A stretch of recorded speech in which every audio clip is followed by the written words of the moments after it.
Hey, how are we doing? So, I came exploring. What a day so far. I left early hours of this morning. I'm hoping I didn't wake life up this morning, but oh yeah, I was sneaking around the flat, making a coffee and having a shower and getting ready. But for £2, right? £2. I did a 2.5 hour, nearly 3 hour bus journey, right? For £2 from Leeds to a very wet, what they used to call sunny Scarborough. Guys, look behind me. What could you not love about this? Oh my God. And then the other side, you got all the amusements and everything. And you see just there. I think it's there. Yeah, right next to it. You got the little cable car. Just been on that. It's the little tram thing. It's absolutely amazing. I say little tram thing. Listen, it's got so much history. 1881 it was built, constructed, and that house up there, that's there's a cable car just there. That house up there belonged to the person that built it and commissioned it. That was his house. It's now the town hall here in Scarborough. But do you know what? It's phenomenal. I've been in Yorkshire 5 years. I've been to Whitby once. I've never been to Scarborough. It's all sandy beaches. Just over in the distance there, you got Bridlington, which is just a stone's throw, basically. But I've come down here, and the reason I've come down here, guys, on the second day of 365, God, you're gonna get sick of me saying that. But the reason I've come down here is because water. Something about water. Whether it's because I'm a Piscean, I don't know. But water is everything to me.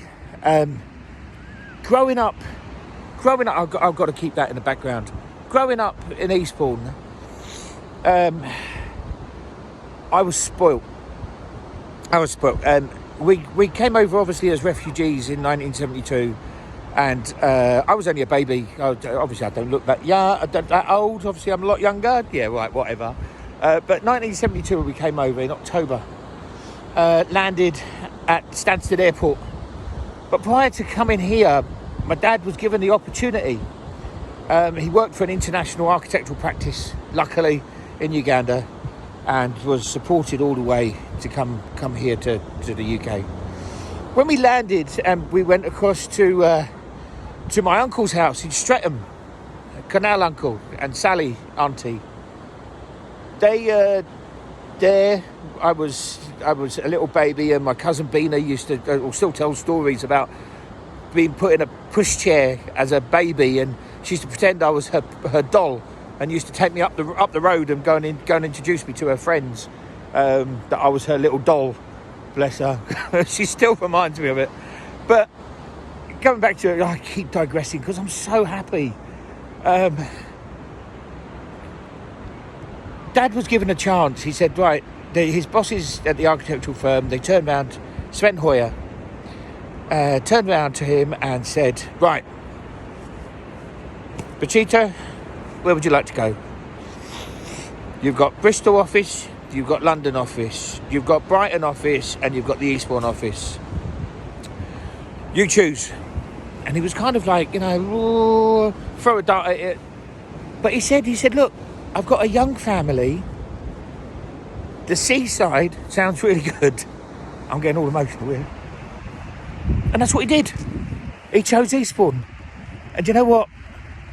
I can't thank him enough, because water, the power of the sea, I was laughing about it with Dad the other night when I was speaking to him on the phone. I ran away from home when I was 15. I ran away. I tried to run away anyway. It only lasted 2 days. But I slept on the beach in Eastbourne. Some of my old school friends probably don't know that. But yeah, I slept on the beach in Eastbourne and I loved it. I would sit there for hours and hours and hours before I drifted off to sleep. And I hid down near the Wish Tower. And down near the Wish Tower, there's like a little parade, and then there was some decking. And I used to hide underneath that decking, and that's where I used to sleep.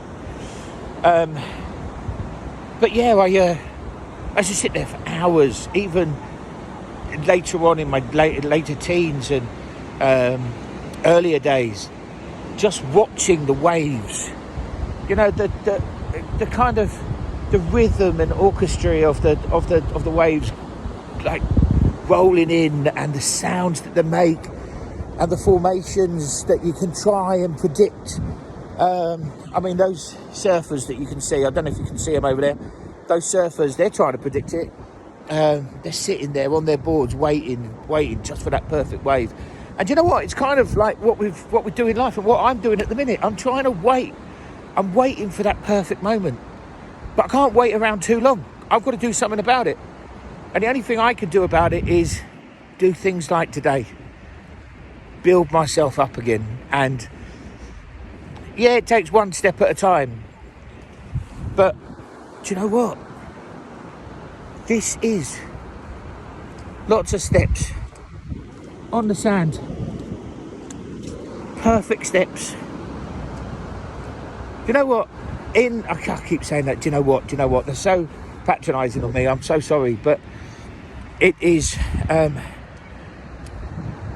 Sikh traditions and faith and cultures. When a person passes and we have have a cremation and the ashes, we spread those ashes into water, flowing water that flows out to the sea. And when we lost my mum in 1996, we took my mum's ashes down to the Cookmere and Seven Sisters. And some of you have maybe know that, you know, that Seven Sisters, the estuary, and it goes out into the sea.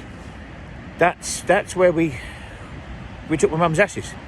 So wherever I am near water that goes out to the sea, or whenever I'm standing by the sea, I know I'm with my mum. And even now, after all these years, it still chokes me, but